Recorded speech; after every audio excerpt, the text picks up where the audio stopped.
So, hello everyone out there, and it's kind of a bit odd not to know exactly who's out there, but I'm Mark Cornfield, and I work with my life partner, Susan McBride, who's sitting in the other square.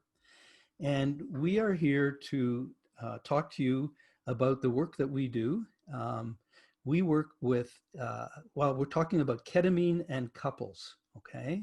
So before I tell you about that, a little disclaimer, okay? So I want everybody to know that we are clinicians. We are not researchers, we're not scientists, we're not academics. We are out in the trenches working with people, trying to help people who are having difficulty, trying to help couples who are having difficulty. We've never done one of these before, and so we're just going to kind of plow through it. And if we make mistakes, we're going to try to laugh a little bit about it and carry on. Okay, so we are very excited about what we call the relational dose of ketamine. And we're going to talk to you a lot more about that. But at the relational dose level, ketamine is an amazing facilitator, catalyst, lubricant to other kinds of therapy. And that would include things like internal family systems and EMDR, and any other really good therapy would be facilitated amazingly by a relational dose of ketamine. We, Susan and I, are using it with a couples therapy that we're going to tell you more about later, okay? So that's what this is about. And we're going to start off by telling you a bit about ourselves, and I'm going to give over to Susan for that. Hi, everybody. I'm Susan McBride. I'm really glad to be here today. And what I'm going to talk about first is my first career. I was a registered nurse, and I worked in an emergency room setting, which, can be a very high stress, high anxiety kind of place to work. I loved the kind of work, but I also knew I couldn't do that forever. And so I was busy going back to school. So I was doing an undergraduate in psychology. And after I got my undergraduate, I then went on to work in a children's mental health setting, working with parents, working with kids, working with families, working with school systems, anything where they were having problems sort of bringing the parents and the kids and the schools together. So my job was really working as an outreach, going into all these different settings to help families and kids cope better with their situations. I also knew eventually I wanted to go into private practice. That was my dream that I was going to do. And so I went back to get a master's, and I got a master's in counseling. And that was also because I've been highly involved in the holotropic breathwork world. That was sort of my way of my therapy. And I knew I wanted to go back and become a holotropic breathwork facilitator, but I knew that couldn't be the full-time part of my job. So I also trained as an Imago relationship therapist. So the two things went hand in hand, and I opened my private practice in 2003, I guess it was, working with individuals and couples. And I also trained in different modalities, such as EMDR, internal family systems, lots of different modalities to help people in my private setting. So that's sort of a little bit about me, and I'm going to ask Mark to now tell a little bit about himself. Okay, so again, I'm Mark Cornfield, and I am a physician. For the first 12 years of my career, I worked in the trenches as a family doc. And then I went back and did a residency in psychiatry. And for, well, over 25 years now, I have been a community psychiatrist, working with patients in the community, pretty much avoiding hospitals and institutions. I did a lot of long-term psychotherapy, tended to work with people who had trauma, who had PTSD, who had dissociative disorders, and of course, the ongoing difficulties with depression and anxiety. Some of the tools that I used that I enjoyed the most and got excited about were things like EMDR, Imago couples therapy. I was also involved in the HB or holotropic breathwork community, where I actually met Susan a long time ago. And most recently, Susan and I have become involved in the psychedelic world, psychedelic therapeutic world, and over and above anything with ketamine.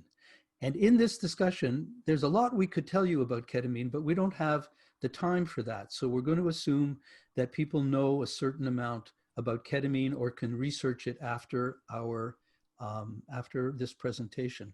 So Susan, why don't you tell people how we got interested in the world of psychedelics and ketamine. So I said earlier I was a holotropic breathwork practitioner, and there was a notice came out in, maybe late 2016 or early 2017 that MAPS, the Multidisciplinary Association for Psychedelic Studies, was having their conference in April 2017 called Psychedelic Science in Oakland.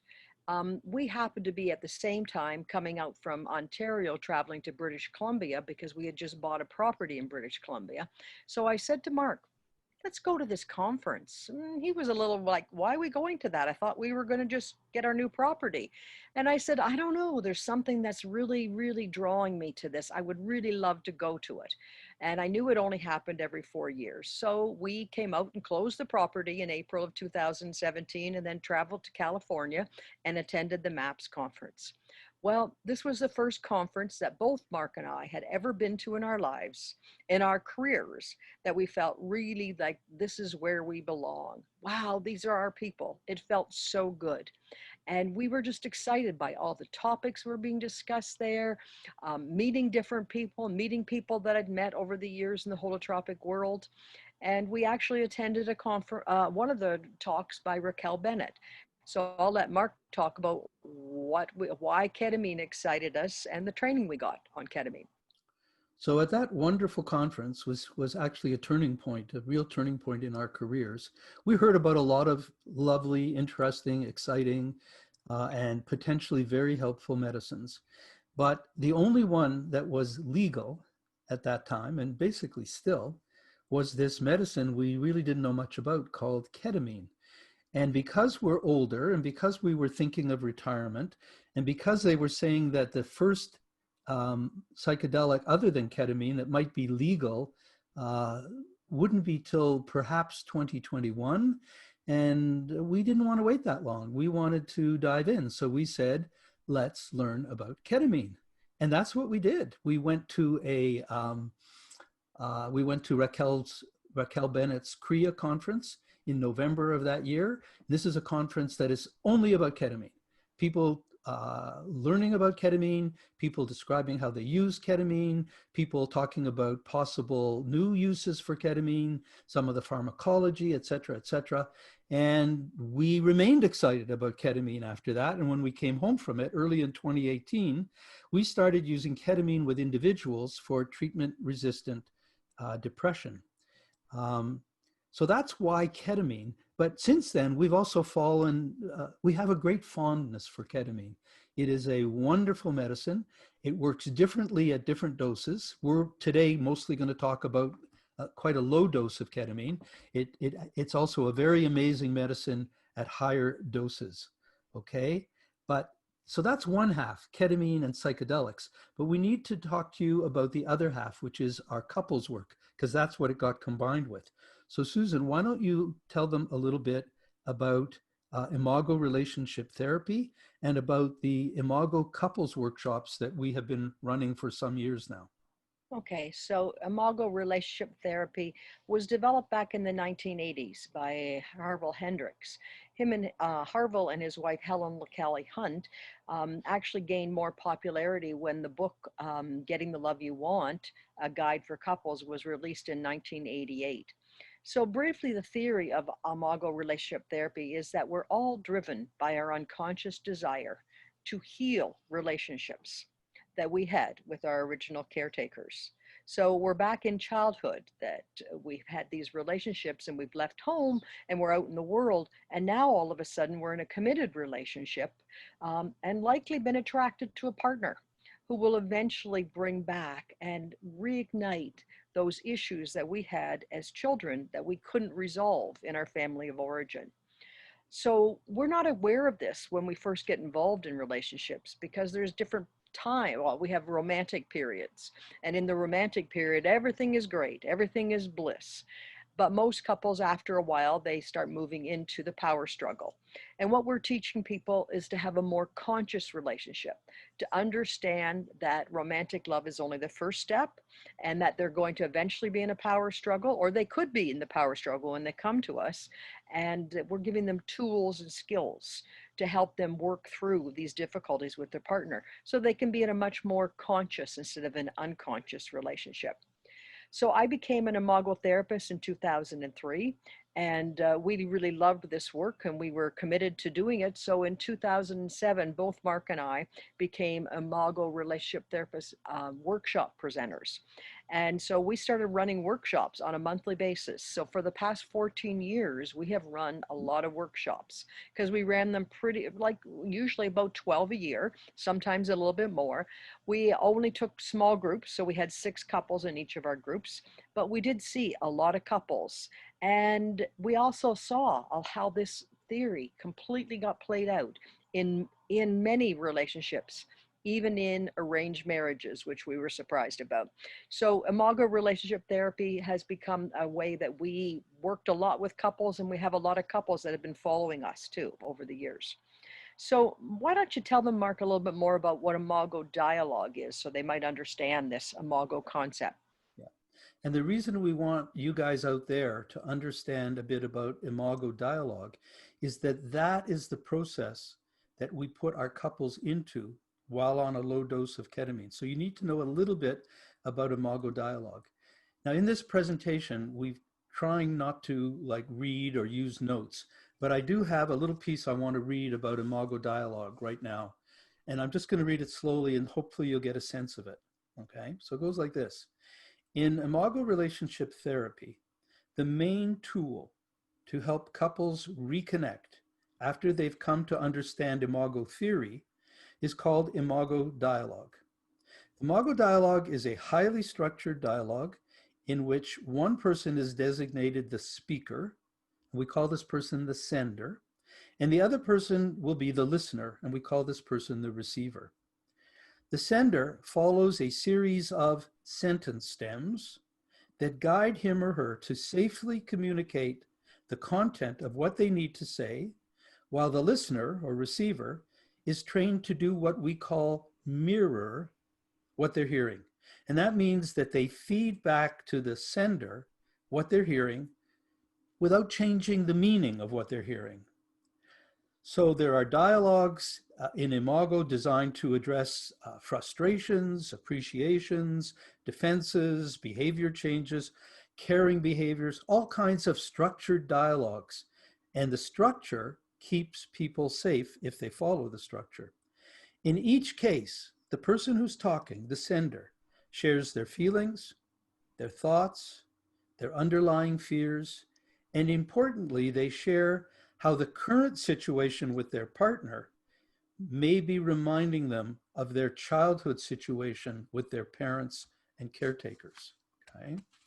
So all of this happens in a structure that keeps the listener, the receiver, safe from feeling blamed or attacked. So essentially what this tool does is it facilitates safe communication, it puts conflict in a historical perspective, it encourages validation and empathy for the person who's sending. And if you use it and it's working, it really improves the couple relationship. So now we've talked a bit about how we got into psychedelia. We've talked a little bit about Imago and Imago dialogue. And now, Susan, you need to hopefully tell people how these two things got linked together. Okay, so we did do, Mark talked about us attending Raquel Bennett's in 2017, her pre conference.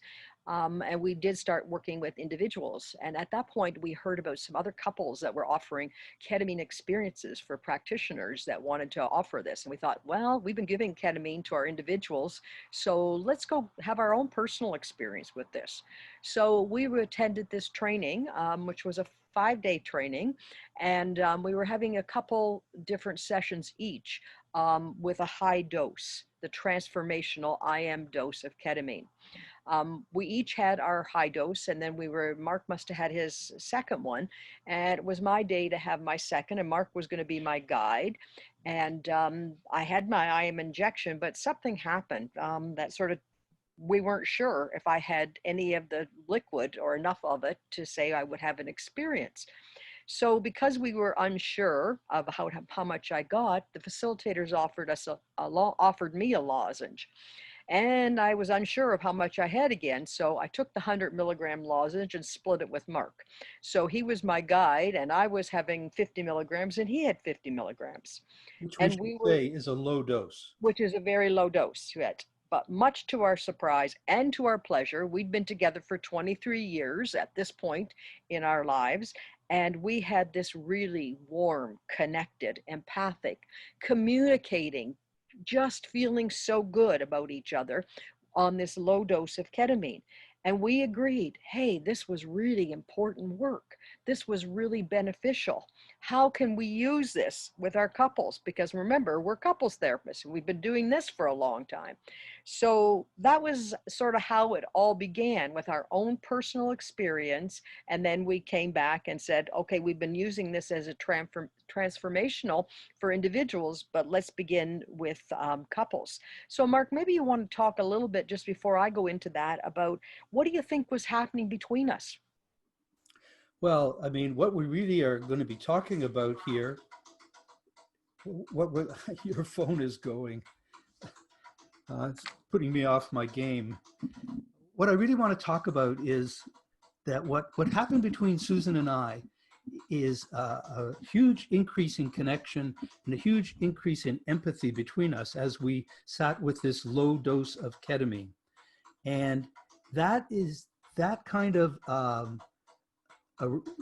happening is what we call an empathogen, a medicine that increases um, people's empathy for each other. So it's interesting because ketamine is not particularly well known to be an empathogen. And we started to wonder why, well, why is that so? Because it was so clearly an empathogen for us. And it sort of has become clear to us why that's happened. There's a number of reasons. One reason is that that particular niche of being an empathogen has been filled hugely by a medicine called MDMA, known out in the world as ecstasy, and it's known as the love drug that connects people and yeah, does this empathogenic kind of work. And the other side of the reason is that ketamine is good at so many other things. I mean, ketamine's amazing. Ketamine is an anesthetic. Ketamine is an amazing pain medication. Ketamine works for treatment-resistant depression. It works for bipolar depression. It shows good results for anxiety disorders, acute suicidality, and there's more things happening on the list. So it's not surprising that when MDMA is already known as an empathogen and ketamine is at higher doses is already known to be good at so many other things, that the fact that ketamine is an amazing empathogen at low doses got lost in the shuffle. But for us, it's become a huge part of our work. Okay. So Susan, why don't you tell us how we got started with couples? Tell the folks. Yeah, there's sort of two parts, a personal part of this and also our professional. So as an Imago therapist, I have a couple of good friends that are also Imago therapists, and we met on a regular basis. Like we would have monthly meetings just to talk about cases and to do peer supervision, those kind of things. And of course, I came home from this experience and had to tell them about it. And they were eager to do it right away. They said, well, when can we do this? Can you get this for us? Can you give us an opportunity to try this with our partners? And so, yes, of course, we felt that this would be really helpful. So we tried them each. We gave them each what we called a dosing session just to see how they would react to the medicine. And they both agreed that they liked it and their partners. So we arranged to have a few more weeks to do it as a group, the two of them as couples there. But this is also our careers were around working with couples, and this was our professional interests, and we really wanted to do more work as a besides just running Imago basic Imago weekends once a month for the past 13, 14 years. We also ran follow-up groups. We ran other kinds of groups for the couples so they could continue working with the theory after they had sort of attended the basic weekend. So we wanted to have them be more experienced with this. So we started offering this to, and we had a lot of lists of people that had attended our workshops. So we started sending out emails saying, who would be interested in trying this? Who would like to be, deepen their relationship more?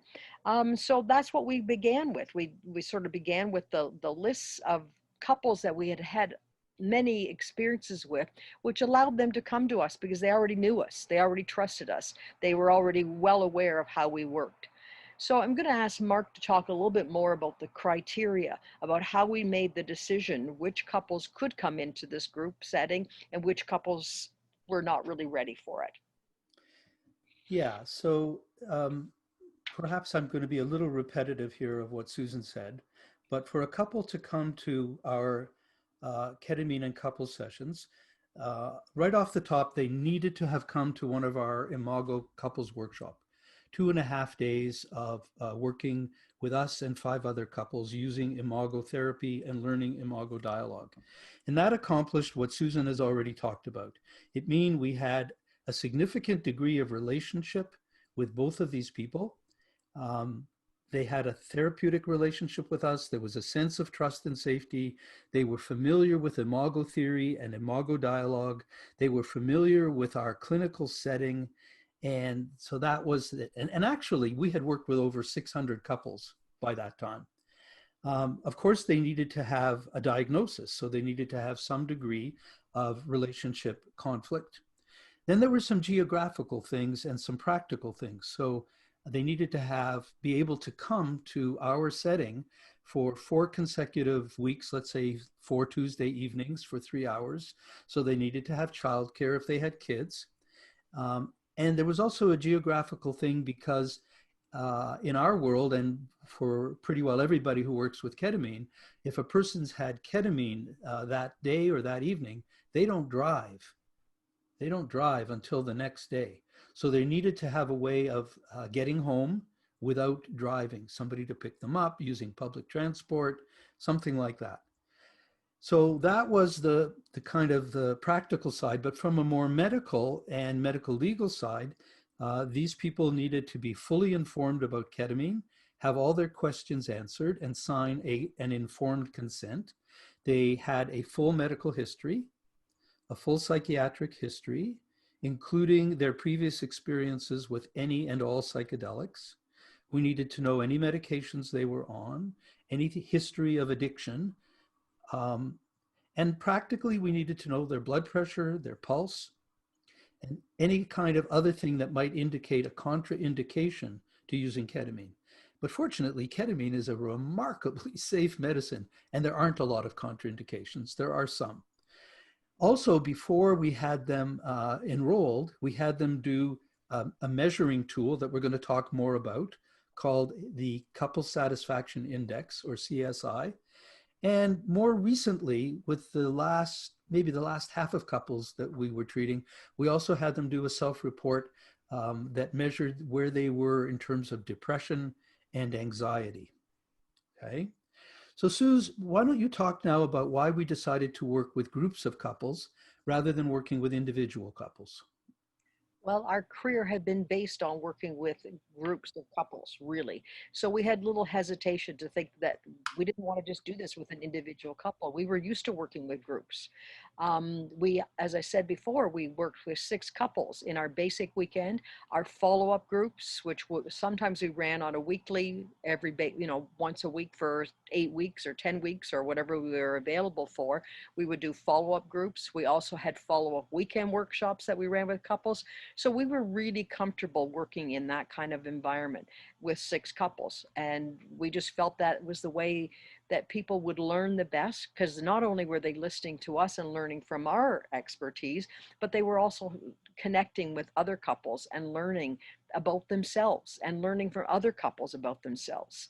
They learn, they validate from each other, and they don't feel so alone that they're not the only one with troubled relationships. The benefits go on for group work And because we'd been working with groups so much, we just wanted to continue working with groups. We felt, as I said before, we've been working with 6 couples all the time in our group, but we felt like that would be a little bit much, maybe to do with ketamine. So we actually, the first group we did only had 2 couples, and I think the second group did, but then we started working with 4 couples. So we moved it up just as we got more comfortable and could relax more with having medicine on board, and people became more accustomed to it. We eventually worked with up to 4 couples. So That Sue, was t- pre-COVID. tell us And more about the sessions, okay? we actually settled on 4 weeks, mostly because that fit our schedule. And as I said, we've been running advanced groups. So we had some topics that we had already discovered that really worked well in the advanced groups. And we thought those 4 weeks would be a good way to set it up. So we set it up for 4 weeks with couples. And as Mark said, they came every Tuesday night for 4 weeks. And we had other things. So we also had most couples, I think everyone pretty well, we offered them a follow-up session, and it could be anywhere from 6 weeks to 2 months after they had completed their 4 sessions. So they would come back and have one more session just to solidify some of the gains they had made. So I think, Mark, what maybe we should talk about is how did we get them into an altered state? So what was the sort of the background with using ketamine to help them get into an altered state? Okay, so the state that we wanted people to arrive at is what we've been talking about as the relational dose of ketamine. A fancier word for it might be the psycholytic dose as opposed to the psychedelic dose. Okay, so what does that actually mean? Well, what that means is that we want people to not be in their usual mind state. Okay, we want them to be in a place where they feel the call to go to what is on the street called the K-hole. The K-hole is an individual place on higher doses of ketamine where people have a very inward journey. They're not available to talk. They're not available to relate. They're not available for any of that. They're in their own inner experience, often feeling out of their body, and yet feeling present and able to remember what happened to them.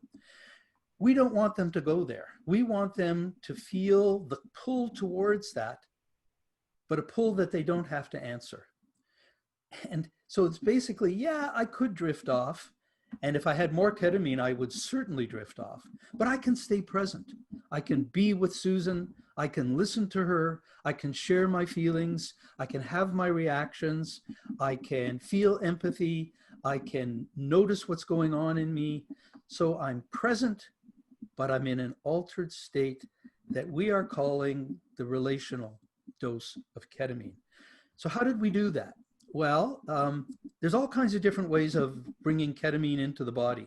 It can be given IV, it can be given IM, it can be given intranasally, sublingually, orally, and maybe I'm even missing some. What we worked with was the sublingual dose. Susan's already mentioned the word lozenge. So the lozenge is a little like, I guess, a lozenge, a good word for it, that you put under your tongue, you hold it for 10 minutes, and you hold your saliva, and then you swallow it. And the ketamine gets absorbed through the blood vessels under your tongue and in your mouth. It's a quite fine way to deliver ketamine, especially at lower and medium doses.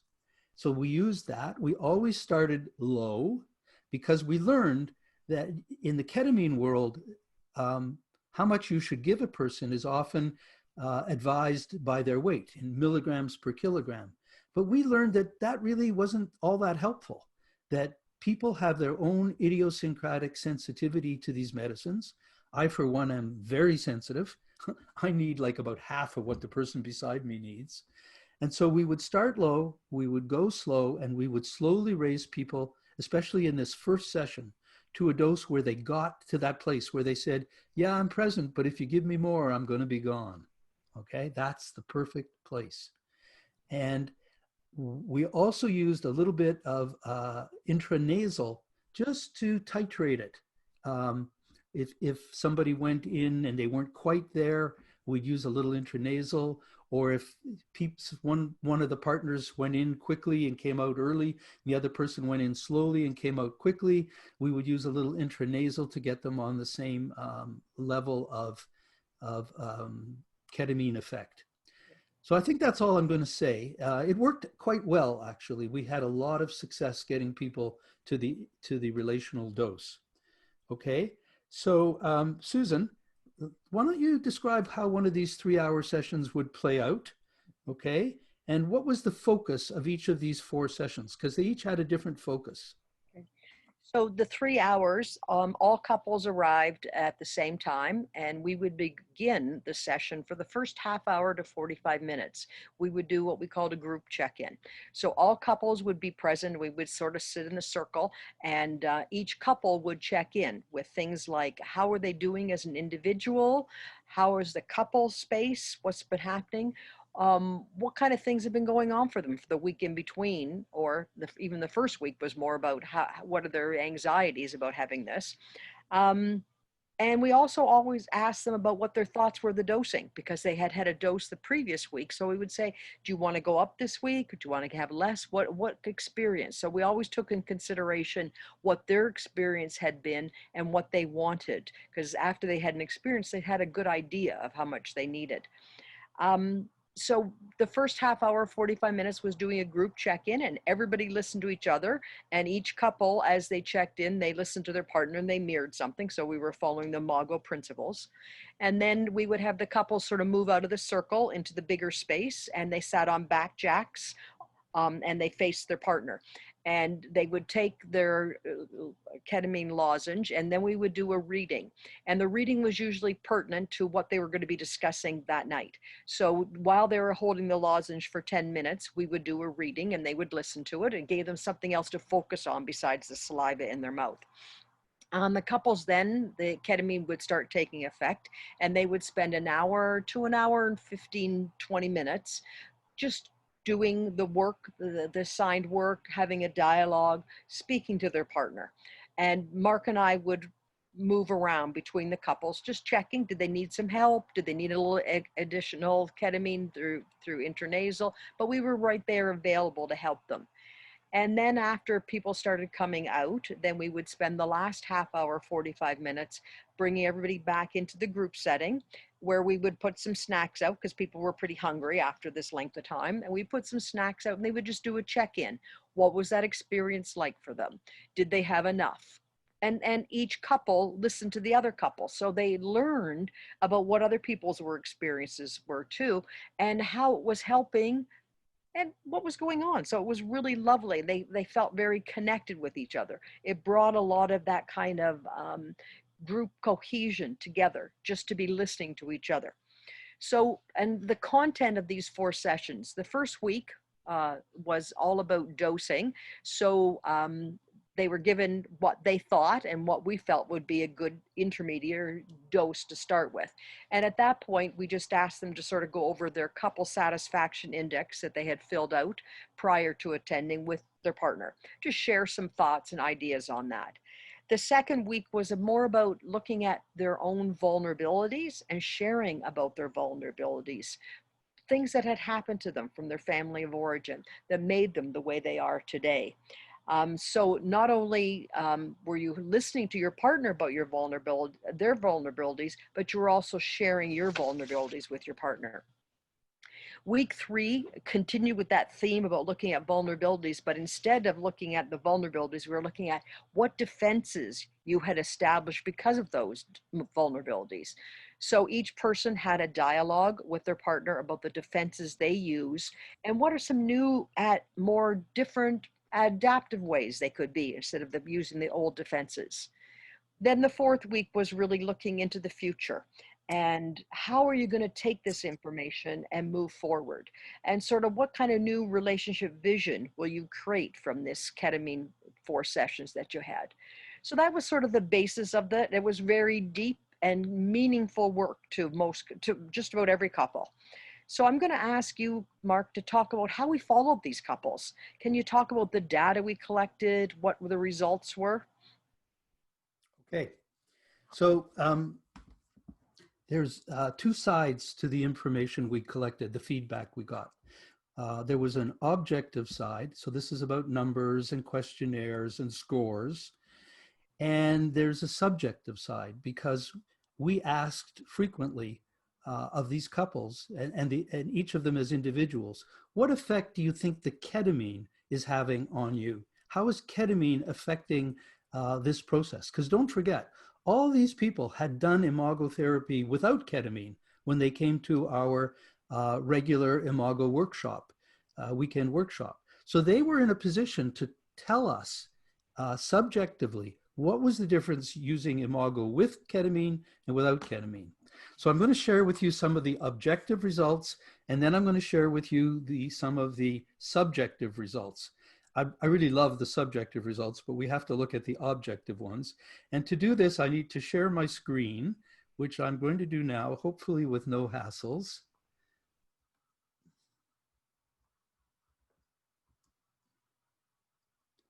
Okay.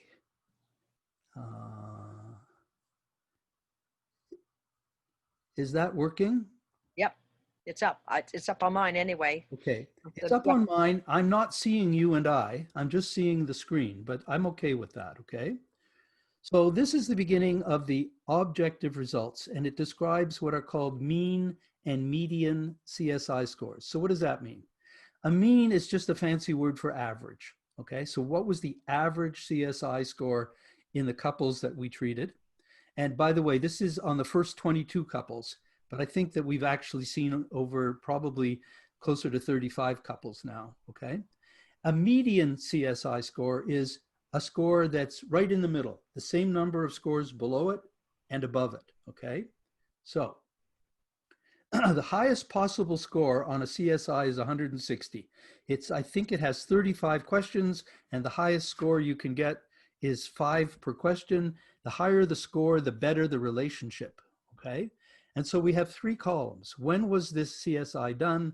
What was the median and what was the mean, okay? I think I've done them in the opposite order. It should be mean and median. Okay. Anyways, before treatment, I'm pretty sure that the mean and median have been switched. I'm sorry. The mean score was 105. That was the average score.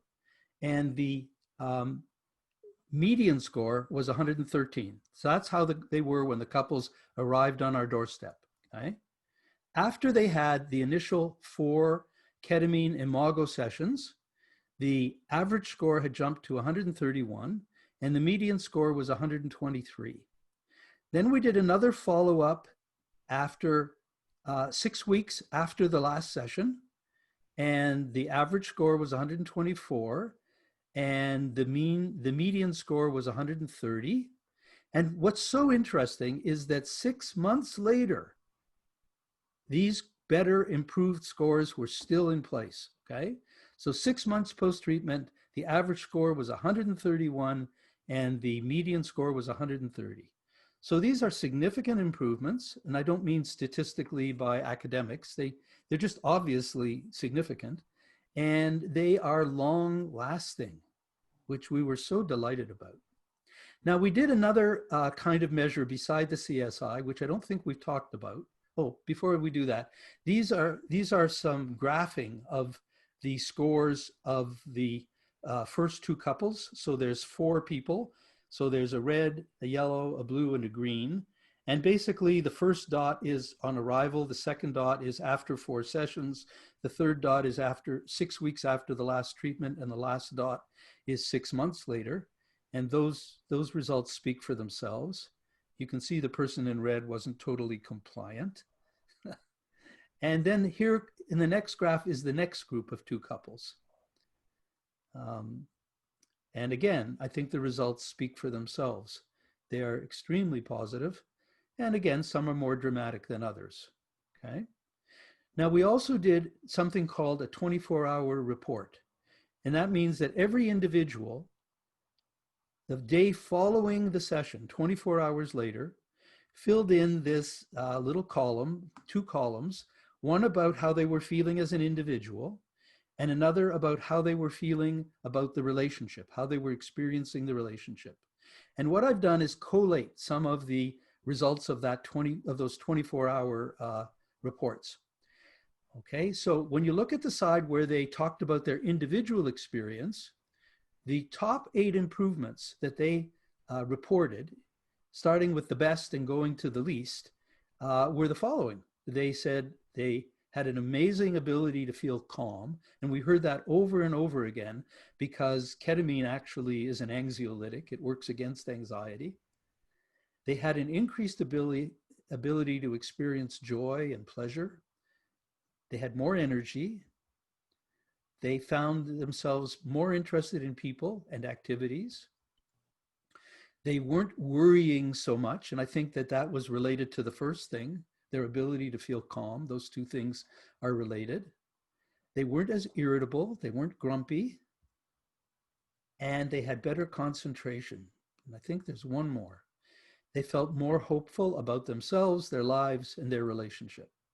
So those are the things that low dose ketamine seemed to help the most. Now, the next slide is about how they were experiencing their couple relationship. And again, it's the top 7 things that improved, starting with the thing that was most improved. And that was feeling heard. They felt heard by their partners. And how important is that? They were feeling closer to their partners. They had an increased sense of cooperation. The communication had improved. Their sense of comfort in the relationship had improved. They were feeling understood and they were feeling safer. So those are the objective reports that we had. And even the 24-hour reports aren't fully objective. They're somewhat subjective. Now, the next slides, there's 3 of these slides of the subjective data, the testimonials of people. I would have loved to have made 10 of these slides. I love these. I think they are so moving and they give you such a feel for what ketamine did to these, not to these folks, for these folks. So Susan and I are just going to take turns reading them. I'm going to read the first, okay?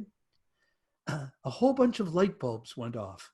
I could look at the child in me and I could still work with the adult in me. I felt a deeper and more trusting connection to my partner, which deepened with each ketamine experience and which remains intact today. It was a profoundly spiritual experience. I witnessed a depth and expression of love from my partner that I had only dreamed of before. For the first time in my life, a freedom to feel the feelings and think the thoughts with nothing intervening. Very different. Ego separation. My ego usually gets me by the throat. The music was so intense. My brain mixed up our conversation with the music, which seemed more in me. I felt spacier. The work was very good. More ketamine made it a deeper experience. I was more in the dialogue. The space between us seemed smaller. I felt closer.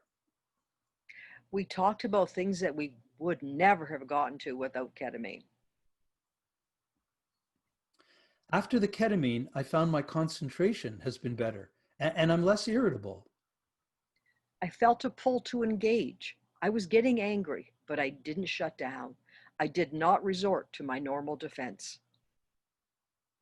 After 37 years of knowing him, I'm just starting now to actually know him. It was really good to hear my partner talk. I felt a lot of empathy. Wonderful to just listen and no need to defend. Ketamine makes you take your mask off. Ketamine is a tool to open up, to reduce defenses, to listen in a safe place. Along with the facilitation and Imago dialogue, ketamine enhances the ability to open up and empathize.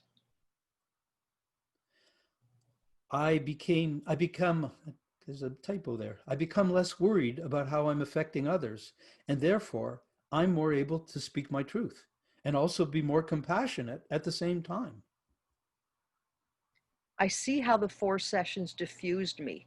A lot of the for diffused for me a lot of the externalizing, the blaming.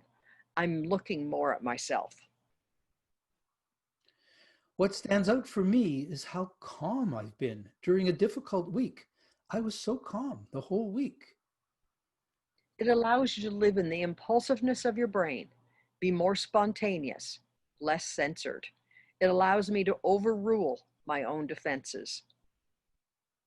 The answers just come up. There's fewer filters, more permission to be transparent. I'm doing really well. It's not worn off.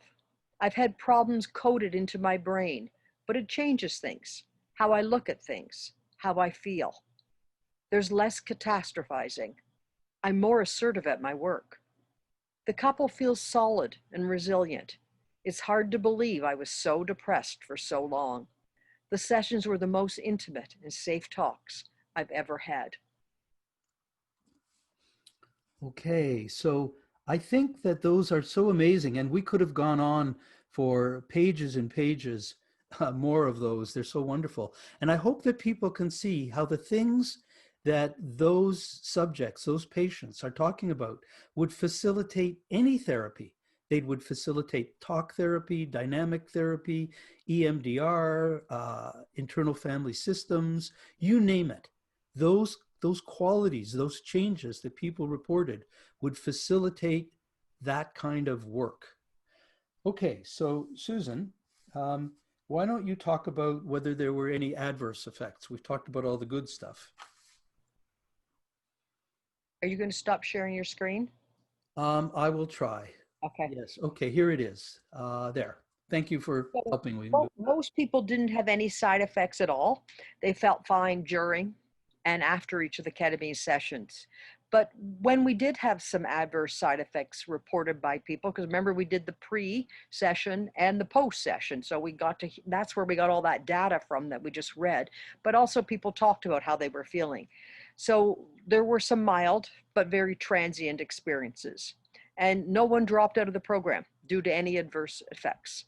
Some people reported about headaches. They felt a little headachy, sometimes before, because remember they were NPO, and sometimes maybe after. One person was struggling with insomnia before they came to us, and they said it made their insomnia worse right after they took ketamine. Fatigue, a few people felt very fatigued after the session. Nausea, there were some people that reported nausea. Um, and but we could also give them some medication that would make a difference, but it really wasn't a big deal for most people. Blood pressure was checked every week, and we did find some high blood pressures that could lead to anxiety, but we also found some high blood pressures that actually Mark recommended that they get some treatment. So we had some people that actually began some treatment for their blood pressure, what would lead people to be anxious. And I'm going to ask Mark, those are basically the side effects that we found. There rarely was very few. But Mark, do you want to talk about some of the surprise outcomes we found from this? Yeah, we didn't set out to do anything except work with couple problems. And we discovered that 4 doses of ketamine, low dose ketamine, had some other positive effects. Perhaps we shouldn't have been surprised, but people came and talked to us how ketamine was treating their anxiety, how it was helping them feel calm.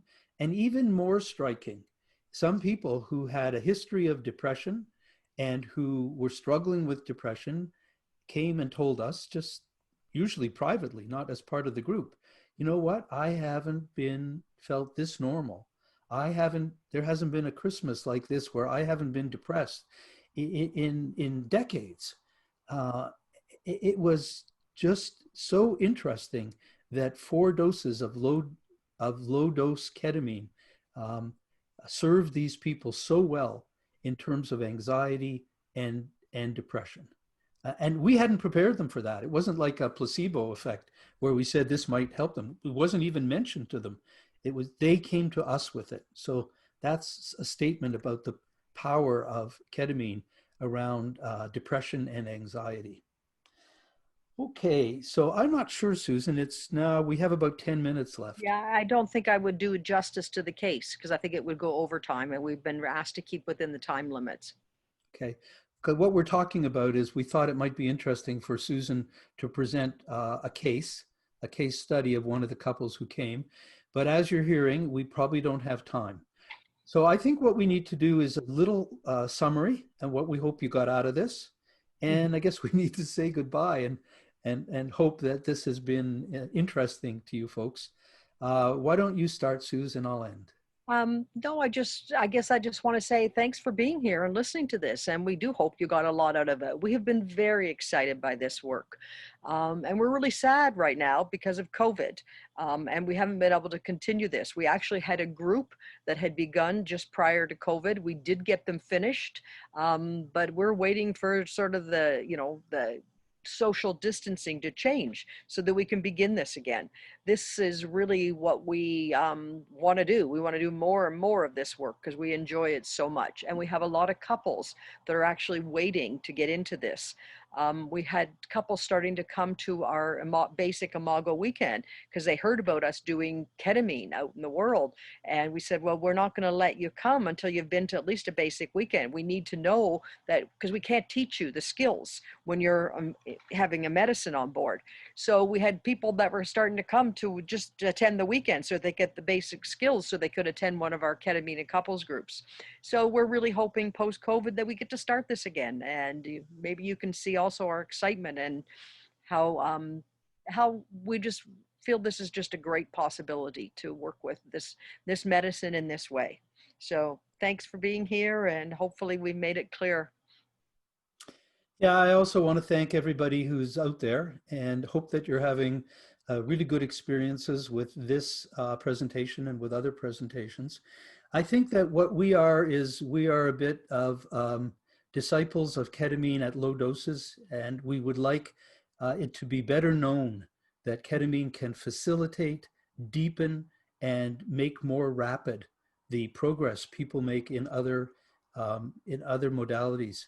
I I have used ketamine with EMDR, not very often, but I used it with one fellow who did amazingly well with an EMDR session on a low dose of a relational dose of ketamine.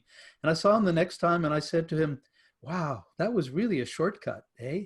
And he looked at me and he said, Mark, that wasn't a shortcut. That was a deep cut.